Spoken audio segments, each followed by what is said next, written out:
है और जहाँ दीन की बात है यहाँ वहाँ पर खामोशी नहीं। अब उल्टा है इसका, जहाँ पर जरूरत होती है वहाँ पर खामोशी है, जहाँ खामोशी है वहाँ पर शोर है।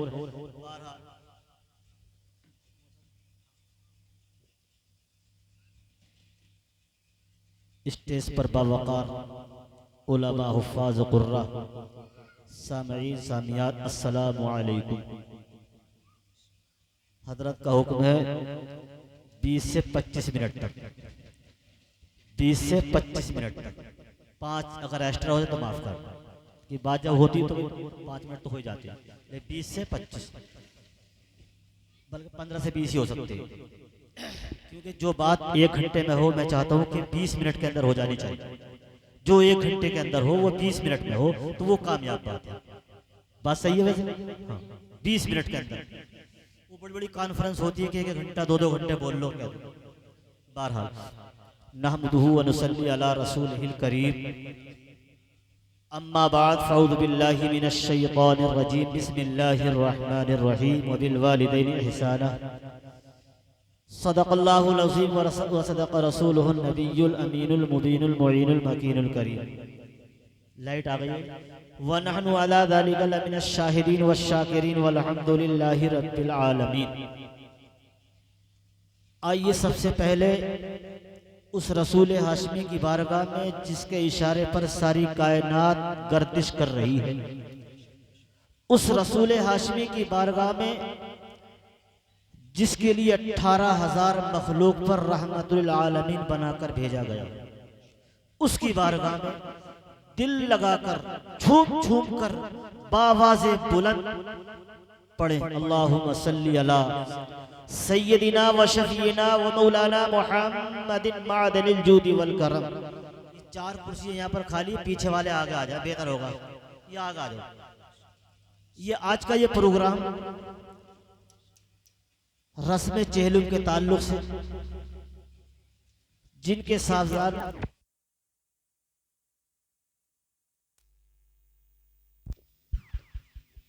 6 बेटों ने अपनी वालदा के इसाले सवाब के लिए इसको रचाया बसाया।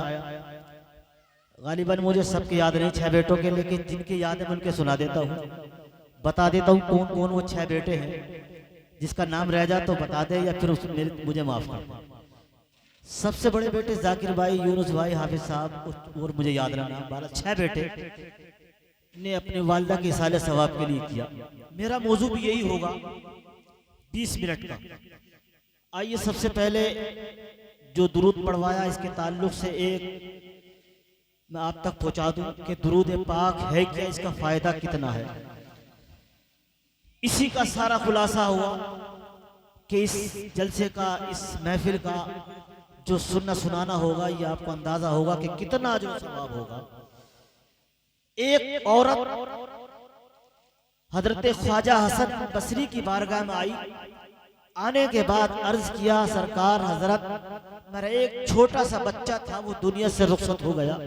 मैंने रात को ख्वाब में देखा उसको जहन्नुम के शोलों पर भड़कता हुआ देखा। हजरत ख्वाजा हसन बसरी ने फरमाया, आए औरत तू घर जाकर उसके नाम से सदका कर दे, अल्लाह जहन्नुम की आग को ठंडा कर दे। हमारे ये बड़ी कमी है कि हम लाखों करोड़ों रुपए इलाज पर खर्च करते, जरा सी परेशानी या कुछ आई। लेकिन ये हदीस है, मौलाना तौसीफ साहब बैठे हैं, तस्दीक कर लेना, कि अगर हम पर कोई परेशानी आए अपनी हस्ब हैसियत के मुताबिक अगर हम सदका कर दें, जहाँ वो इलाज 1 लाख में होगा, अल्लाह उस सदके की बरकत से 50,000 में हो जाएगा। लेकिन नहीं, हम 1 लाख गवारा कर सकते, लेकिन 1,000 उसके नाम से, मरीज के या मैयत के नाम से सदका करना गवारा नहीं। तो 50,000 का चाहे 1 लाख में फायदा हो तो हम 1,000 रुपए उसके नाम से खर्च नहीं कर सकते। करना चाहिए। सदका वो है कि जहन्नुम की आग को ठंडा कर। वो औरत घर गई, उसने सदका दिया, देखा जब रात आई वही बच्चा देखा, वही बच्चा जो आग के शोलों पर था, वो जहां जन्नत की बहारों में टहल रहा है। जब सुबह हुई सरकार हजरत मैंने ऐसे देखा, कहा कि अच्छा, कि पूछा कि माजरा क्या है। फरमाया कि एक नौजवान एक कब्रिस्तान से गुजरा था, उसने दुरूद पाक पढ़कर इन मरहुमीन को बख्शा था। अल्लाह ने इसकी बरकत से मेरी नहीं बल्कि मेरे इर्द गिर्द की 7 और कब्रें थी, अल्लाह ने उनकी भी मगफिरत कर दी। तो हम जब भी कब्रिस्तान जाया करें, उस रास्ते से गुजरा करें, तो दुरूद शरीफ पढ़ के, कुल हु अल्लाह शरीफ पढ़ के उस मरहुमीन को बख्श दे, ताकि उनको हमारे पढ़ने से फायदा पहुंच जाए, वो खुश होंगे तो इंशाअल्लाह हमारे लिए भी दुआ करेंगे। तो पढ़े बाबा से बुलंद मरहुमा के लिए, ताकि हमारे पढ़ने का सवाब पहुंच जाए, अल्लाह उनकी मगफिरत कर दे।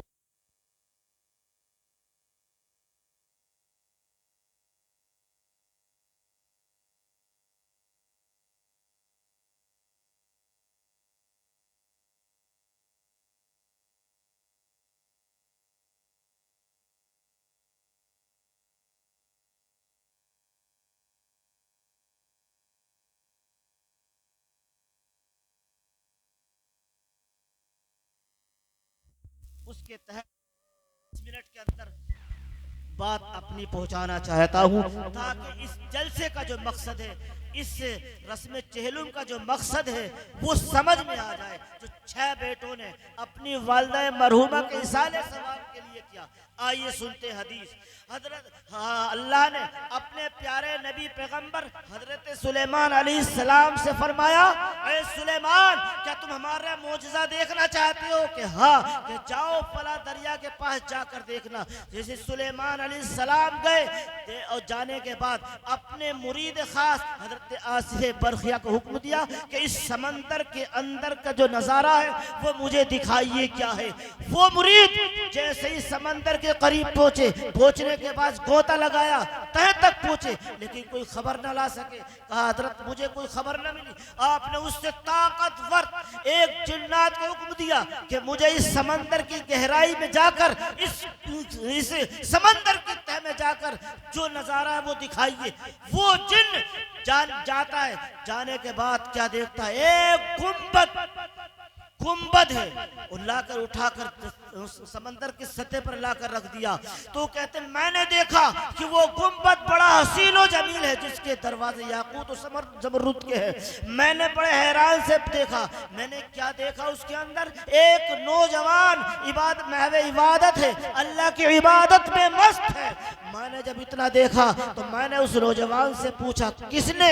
सुलेमान अलैहिस्सलाम ने उस नौजवान से पूछा, ऐ नौजवान बता तू इस गुंबद के अंदर कब से है? वो नौजवान कहता है कि अल्लाह के पैगंबर नबी सुलेमान अलैहिस्सलाम, सुनो, अल्लाह ने मुझे ये मर्तबा दिया। सुलेमान पूछते हैं, ऐ नौजवान बता तुझे ये मर्तबा मिला कैसे है जो इस गुंबद के अंदर है? तू तो हसीन नौजवान है, न तेरी दाढ़ी का बाल कोई सफेद है। वो नौजवान कहता है, अल्लाह पैगंबर सुलेमान अलैहिस्सलाम सुनो, मैं जब दुनिया में था मेरी माँ अंधी थी, मेरा बाप माजूर था। जब मैंने उनकी खिदमत की तो मेरी माँ जब रुखसत हुई थी तो दुआ की थी, परवरदिगार मेरे बेटे को ऐसी जगह इबादत पर लगाना जहां शैतान भी इसकी इबादत में खलल न डाल सके। मेरी उस माँ की दुआ है जो मैं आज इस गुंबद के अंदर हूँ। मैं जब मेरा बाप माजूर था मैंने उसकी 70 साल खिदमत की थी। जब वो रुखसत हुआ था तो उसने दुआ की थी, मौला मेरे बेटे को उम्र दराज़ी अता फरमाना। मेरे उस बाप की दुआ थी। सुलेमान अलैहिस्सलाम ने पूछा, ऐ नौजवान बता तू इस गुंबद के अंदर कब से है? कहा मैं जब से हूँ हजरत इब्राहिम अलैहिस्सलाम के दौर से हूँ। सुलेमान अलैहिस्सलाम ने पूछा, ऐ नौजवान जब तुम इतने लंबे अरसे से, तो तू खाता क्या है, पीता क्या है? कहा सुलेमान अलैहिस्सलाम देखो इस समंदर के अंदर एक नहर जो बह रही है, इसके अंदर एक अंगूरों की बेल है। तो मैं जब भूख लगती है एक अंगूर या 2 खा लेता हूँ, भूख को मिटा देता हूँ। जब प्यास लगती है इससे पानी पी लेता हूँ। सुलेमान अलैहिस्सलाम ने हिसाब लगाया, इस नौजवान को इस गुंबद के अंदर 2000 साल हो गए हैं। जो 2000, ये किसकी दुआ थी? माँ बाप की दुआ थी। जिसने इतनी लंबी दुआ दी हो वो इस गुंबद के अंदर 2000 साल से अल्लाह की इबादत में हो। माँ ने कहा ऐसी जगह इबादत पे लगाना, लेकिन आज तो मामला ही उल्टा है। हजरत फरमा रहे थे लोग अपनी दुनियावी तालीम दिलाकर इतने खुश होते हैं, खुश तो उस पर होना चाहिए जो यहाँ भी काम आए वहाँ भी काम आए। तालीम कोई सी भी हो, दुनिया भी हो या उखरा भी हो, दोनों फायदेमंद है, लेकिन उसको थोड़ा मर्तबा कम है। तालीम वो हो जिसको फायदा दुनिया में भी मिले, उसका जाने के बाद कब्र में भी मिले। आज तो इतना माहौल उल्टा है, इतना उल्टा है कि जैसे ही जवान होता है बच्चा स्कूल में जाता है, बड़ी प्यारी बात याद आ गई, माँ ये बाप होते क्या है, इनकी दुआ होती क्या है। आज हम इनको इंगोर करते हैं। जैसे ही चारपाई पर लेटे, बुखार तबीयत हुई, 4 बच्चे अगर हैं एक दूसरे पे टालते हैं कि मेरी जिम्मेदारी है अब्बा को दवा दिलवाने की, क्या मेरे ही कब्जे में है, मेरे पास इतने अखराजात हैं, मैं ही दवा दिलवा सकता, क्या इसका हक नहीं। अरे ये गनीमत मानो, अगर अल्लाह ने हमारी तकदीर में लिखा था, ये गनीमत समझो कि इनकी दुआ हमारे लिए लगना थी। अरे नौजवानों, माँ की अजमत को समझना चाहते हो, आओ मैं वाकया सुनाता हूँ। एक नौजवान है, जैसे ही उसने अपनी जवानी की दहलीज पे कदम रखा, स्कूल की तालीम हासिल कर रहा था, बड़ा घमंड था कि मैं स्कूल का पढ़ने वाला हूँ, बड़े कॉलेज का पढ़ने वाला हूँ, मैंने डिग्री हासिल कर ली है। लेकिन जैसे एक माँ, उसकी माँ थी, बड़ी काली थी, एक आंख से काली थी। वो माँ अपने बच्चे को हर रोज स्कूल छोड़ने जाती थी। जाते जाते रास्ते में एक एक्सीडेंट से रास्ता क्रॉस कर रही थी, तो एक्सीडेंट में, उस क्रॉस करने में एक्सीडेंट हुआ, उसके बच्चे की आंख फूट गई। डॉक्टर पर जब ले, बड़ी गरीब थी, मकसद वाकया सुनाना, मकसद इबरत के लिए, बड़ा लंबा वाकया, ले गई, डॉक्टर बड़ी गरीब थी, डॉक्टर के पास ले गई। डॉक्टर ने कहा ए बूढ़ी माँ, इसकी आंख में 1 लाख रुपए का खर्च आएगा, आंख बचाना चाहती हो या 1 लाख रुपए देना चाहती। माँ बड़ी गरीब थी, लेकिन 1 लाख रुपए का इंतजाम नहीं था, लेकिन माँ थी, माँ का दिल था। माँ सोच रही थी मेरा बुढ़ापा है, 80 साल को पहुंच चुकी हूँ, अब मैंने अपनी जिंदगी के सारे अय्याम देख लिए हैं, मेरे पास 1 लाख रुपए नहीं है, मेरा इकलौता बेटा है, क्यों ना मैं 1 लाख रुपए नहीं, बल्कि डॉक्टर से कहा डॉक्टर साहिब मेरे पास 1 लाख रुपया नहीं है, अगर मेरी आंख से काम चल जाए, डॉक्टर ये मेरी आंख हाजिर है, मेरे बच्चे को लगा दीजिए, मेरे बच्चे की जिंदगी अभी परवान पर है, मेरी गुजर गई है। उस बूढ़ी माँ ने अपनी आंख अब उस बच्चे की आंख में लगा दिया। अब देखिए, अब समझिए, जैसे ही लगवा दिया वो माँ अपनी आंख से कानी हो जाती है। माँ तो देखिए, माँ ने अपनी आंख दे दिया, लेकिन नौजवान दुनियावी तालीम में बड़ा मस्त है। जब बच्चा स्कूल में था, माँ आंख से कानी थी, काली थी, जैसे माँ मिलने जाती स्कूल बच्चे से, बच्चे मजाक बनाते, एक कानी के इधर हा, एक काली के इधर हा, वो बच्चे को बड़ा बुरा लगता था। अरे तेरी तो माँ है, तुझे काहे का बुरा। जैसे ही कहते माँ, बेटा कहता माँ तू यहाँ मत आया कर, मेरी बड़ी इज्जत होती है, मुझे बड़ी परेशानी होती है, मेरे यार दोस्त मुझे कानी का कहकर बुलाते हैं, माँ यहाँ मत आया कर।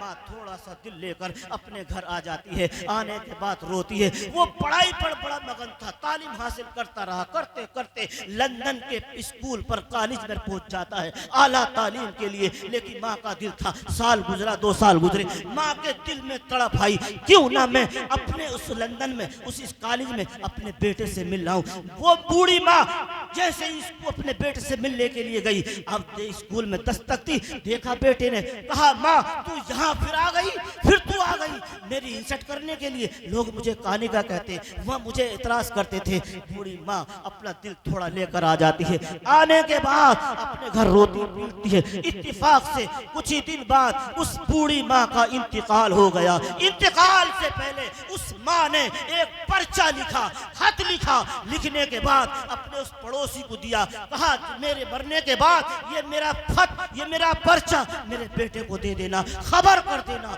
जैसे इस बूढ़ी माँ का इंतकाल हुआ, होने के बाद दफन कफन के बाद उस बूढ़ी माँ के बेटे को महल्ले वालों ने खबर दी, तब तो दे दी जाए खबर, किसके बेटे को खबर दे दी जाए। जैसे ही खबर दी, खबर पर्चा पहुंचा, उस माँ ने, उस बेटे ने, जिसको अपनी तालीम पर बड़ा गुरूर था, दुनियावी तालीम पर बड़ा गुरूर था, जैसे ही खत पढ़ा धड़े मार कर रोने लगा। अब क्या क्या होता है, जब साहब दिल से निकला, पिट गया, मर गया, अब क्या होता। जैसे ही घर आया, उस खत में मालूम है क्या लिखा था, उस खत में ये लिखा था कि बेटा आज तक तू मुझसे परेशान रहा, कानी का सुनकर ताने खाता रहा।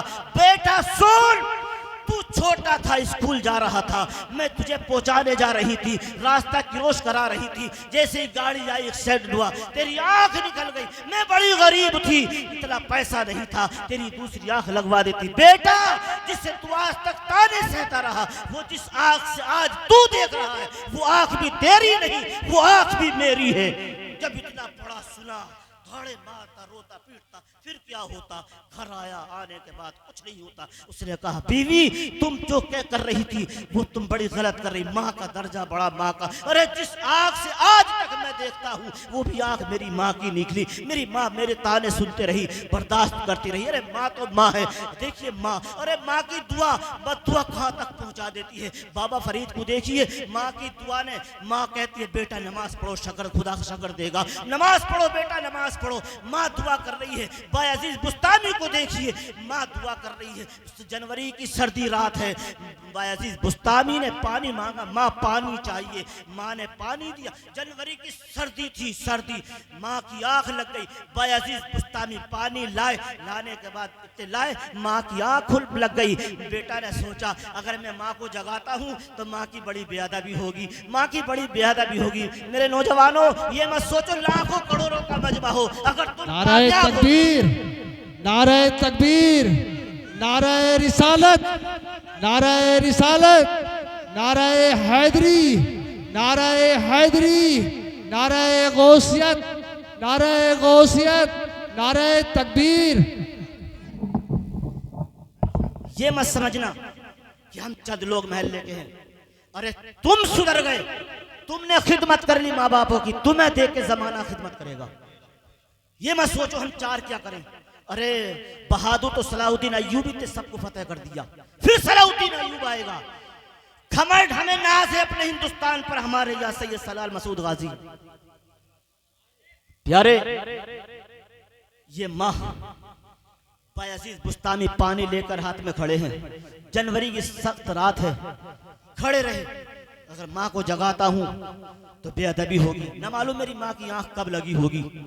सारी रात गुजर गई, यहां तक कि जिस गिलास से पानी लिया था हाथ पे लिए खड़े रहे, वो हाथ पे गिलास जम गया।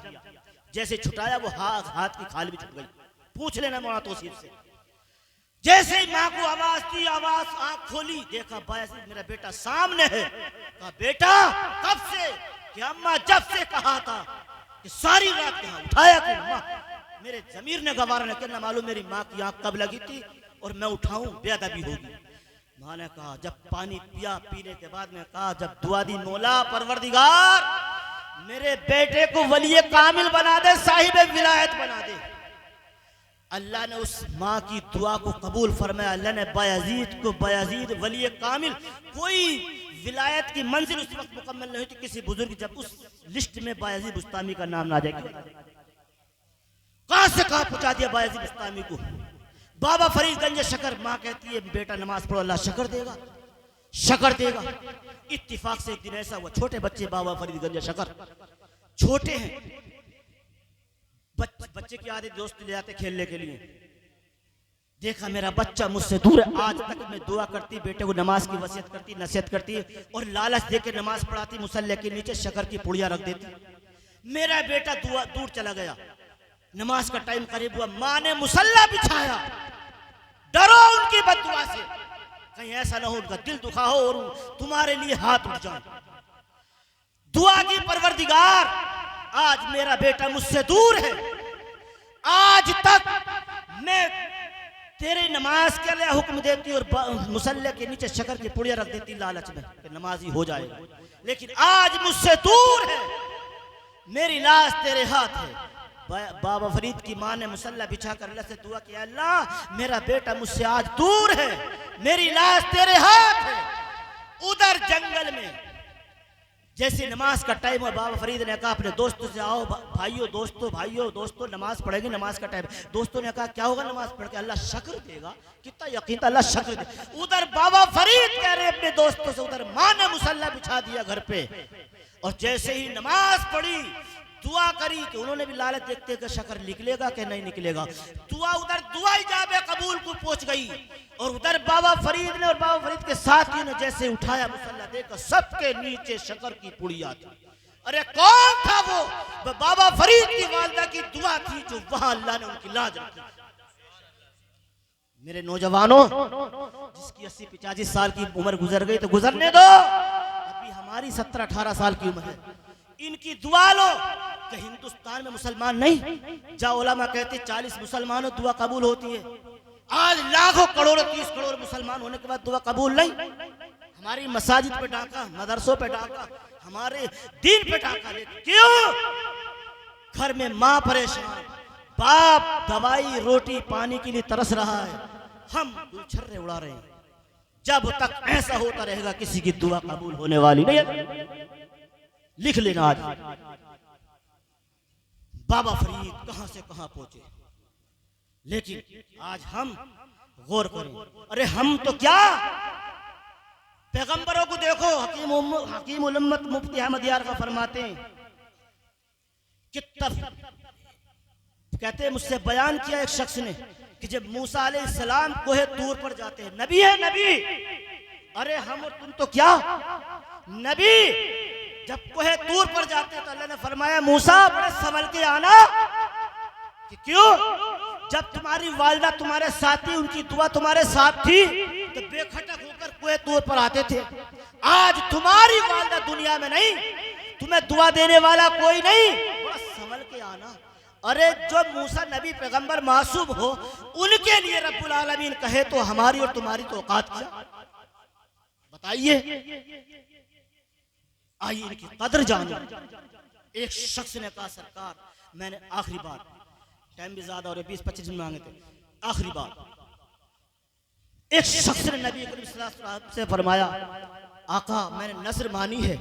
अब देखिए कितनी अजमत है माँ बाप की, वालिदैन की, कितनी इनकी। एक गारंटी से बात कह देता हूं मौलाना तौसीफ के सामने, दुनिया के पीर बुजुर्ग एक तरफ दुआ करें और माँ बाप एक तरफ अपने घर में बैठ के बेटे के लिए बद्दुआ करें, तो कितना ही बड़ा पीर क्यों ना हो, उसकी दुआ कबूल नहीं हो सकती अगर माँ का मुसल्ला बिछा बद्दुआ के लिए। अरे पीर तो घर में है, टटोल रहे कहीं और। कहा सरकार मैंने नजर मानी है, अगर मेरी नजर पूरी हो गई तो मैं जन्नत का नीचे ऊपर का दरवाजा चूमूंगा, जन्नत का। नजर पूरी हुई कि सरकार मेरी नजर पूरी हो गई।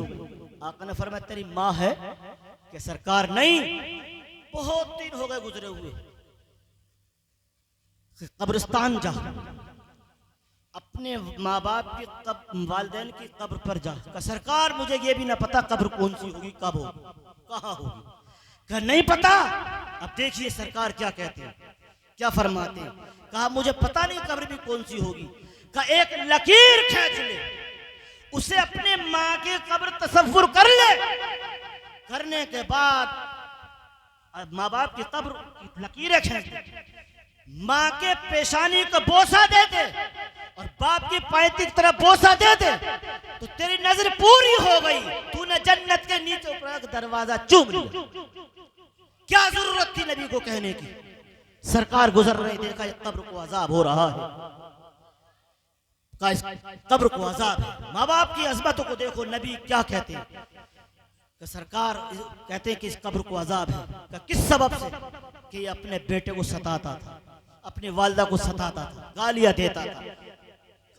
उसके माँ के पास भेजा, बुलाओ कि उसके माफ कर दे।